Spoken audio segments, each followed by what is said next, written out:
Salut à vous. Avant d'entreprendre plus étroitement le passage des tentations au désert, je pensais m'arrêter avec vous dans un petit préambule qui va nous resituer l'enjeu en fait de cette traversée. Je commencerai peut-être avec une analogie qu'utilise Saint Paul en parlant du petit lait de l'enfant et de la nourriture solide de l'adulte. Vous savez, un enfant qui se nourrit au petit lait, ça va tout seul, il suffit de téter, il y a même des muscles automatiques qui susurrent le sein de la mère. Alors, c'est même endormant, c'est quasiment hypnotisant tellement c'est facile. Mais quand on arrive avec la nourriture solide, ça demande un travail quand même plus personnel. L'enfant doit apprendre à manipuler des ustensiles ou ses mains pour se nourrir. C'est comme ça tout au long de notre vie où il y a une appropriation de ce travail, de se sustenter. Et au plan spirituel, on pourrait dire que des fois, le petit lait, c'est l'amour de Dieu, hein, qu'on aime beaucoup. On aime savoir que Dieu nous aime, que Dieu nous pardonne, qu'il est miséricordieux. Mais quand vient le temps de penser à tout ce que nous devons offrir à Dieu, comme à l'Eucharistie, par exemple, quand nous voulons le rencontrer pour lui donner ce que nous sommes, lui donner notre péché, c'est différent que de venir à l'Eucharistie simplement pour recevoir quelque chose de lui, un peu d'amour, un peu de réconfort. Alors, ce que Dieu veut surtout que nous lui donnions, c'est tout ce qui nous entrave, ce qui nous empêche d'être libres comme lui est libre. Et qu'est-ce qui lie notre liberté? Eh bien, extérieurement, on peut le lire dans la première épître de Saint Jean au chapitre 2, au verset 15. Il va comme suit. N'aimez pas le monde, ni ce qui est dans le monde. Si quelqu'un aime le monde, l'amour du Père n'est pas en lui. Alors, c'est une formule un peu coup de poing dans un monde où le marketing n'arrête pas de nous faire aimer le monde toujours davantage. Alors, ce que nous aimons du monde, c'est de l'amour que nous n'avons pas pour Dieu. C'est aussi bête que ça. Pourquoi? Parce que les choses dans le monde sont bonnes en elles-mêmes. On peut en jouir, justement. Mais quand elles lient notre liberté, quand nous sommes, d'une certaine façon, entravés par elles, quand notre liberté est nouée, eh bien, c'est là que nous ne sommes pas libres pour Dieu. Alors ça, c'est extérieurement, c'est le monde.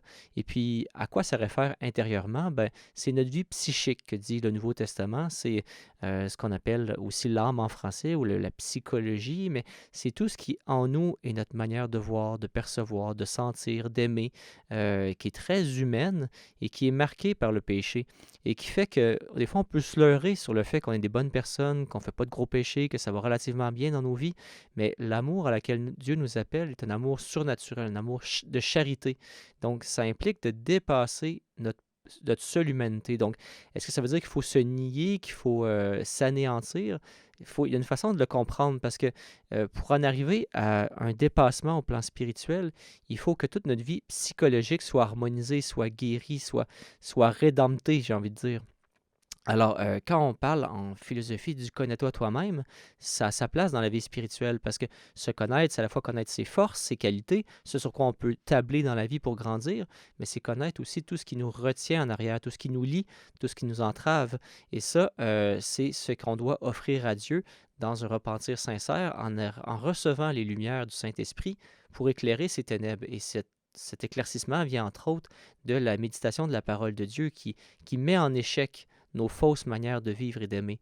Donc, cette connaissance de soi au plan psychologique, au plan de la psyché, va nous conduire à l'oubli de nous-mêmes au plan spirituel. Alors, on ne peut pas s'oublier soi-même si on n'est pas harmonisé, si on n'est pas en paix psychiquement, parce que ça va mener à toutes sortes de dérives, à toutes sortes d'extrêmes qui risquent de nous apporter l'épuisement, le burn-out ou des illusions d'amour. Mais ce que Dieu veut, c'est qu'on aime en vérité intégralement. Alors, Dieu va nous dépouiller de tout ce qui n'est pas un bien véritable en nous. Alors, on va dire dans la parabole des talents, même ce qu'il a, ça aussi, ça lui sera enlevé. C'est vraiment curieux comme formulation. C'est-à-dire qu'il y a beaucoup de biens aux yeux du monde qui ne sont pas des biens aux yeux de Dieu. Alors, on va revenir à notre épître de Saint Jean pour voir quels sont ces biens du monde qui ne sont pas de véritables biens, qui n'apportent pas la vie, qui au contraire nous entravent et nous bloquent la vie de Dieu.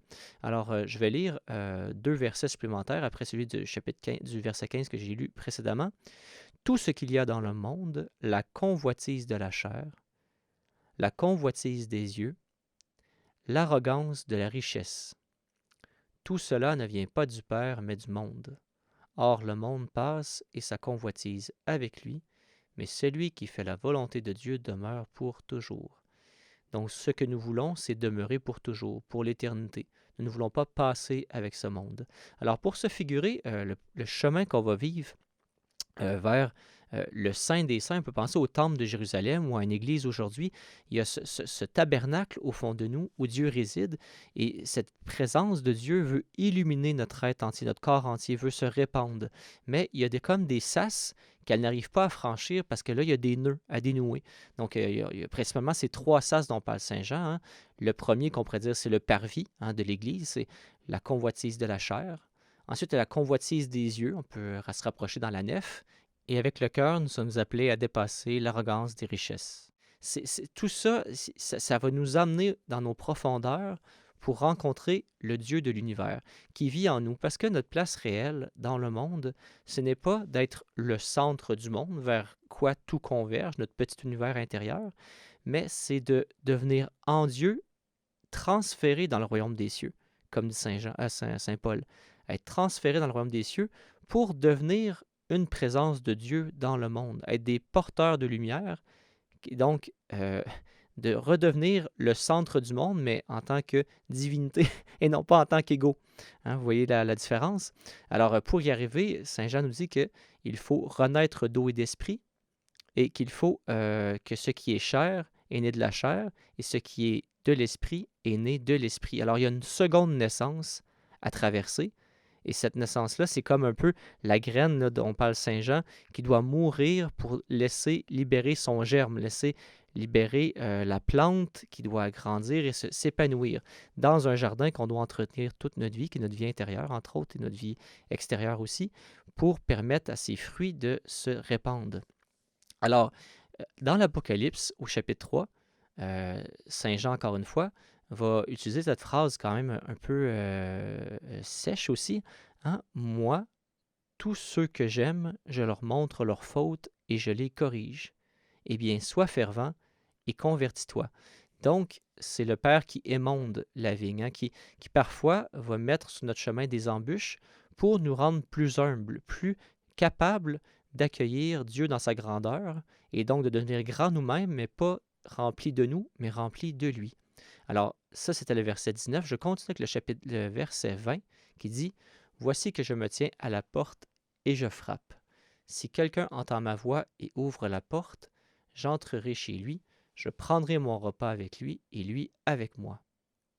Le vainqueur, je lui donnerai de siéger avec moi sur mon trône, comme moi-même, après ma victoire, j'ai siégé avec mon Père sur son trône. Celui qui a des oreilles, qu'il entende ce que l'Esprit dit aux églises. » Donc, vous voyez, le Fils est dans le Père et nous sommes dans le Fils. Mais la condition pour être pleinement dans le Fils, pas seulement d'une façon par la foi, mais réellement, c'est d'emprunter le chemin de la kénose qu'il va emprunter durant la Semaine Sainte. Alors, avant d'y arriver, je vous souhaite un dévoilement des intentions de votre cœur. Nous sommes rentrés dans le carême avec un esprit d'ascèse, de jeûne, avec une écoute de sa parole. Et dans vos temps de raison et de prière, je vous souhaite vraiment que Dieu vous montre vraiment où il y a des nœuds, ou là où il y a un orgueil, il y a un péché qui se cache. Et sachez que c'est toujours une bonne nouvelle dans la mesure où on arrive à s'en remettre complètement à Dieu. Parce que Dieu veut embrasser notre péché pour nous en libérer. Alors, chaque fois que l'on touche au péché en nous, c'est une occasion de s'humilier un peu plus dans notre humanité pour que spirituellement, Dieu puisse grandir. Donc, c'est vraiment à chaque fois une occasion de croissance. Alors, il ne faut pas être écrasé par notre péché. Il ne faut pas non plus avoir une vision de l'amour de Dieu selon laquelle, par exemple, notre péché n'aurait pas d'importance parce que Dieu nous aime de toute manière. Alors, voilà pour ça. Je vous souhaite un bon parcours, une bonne méditation et je vous dis à très bientôt.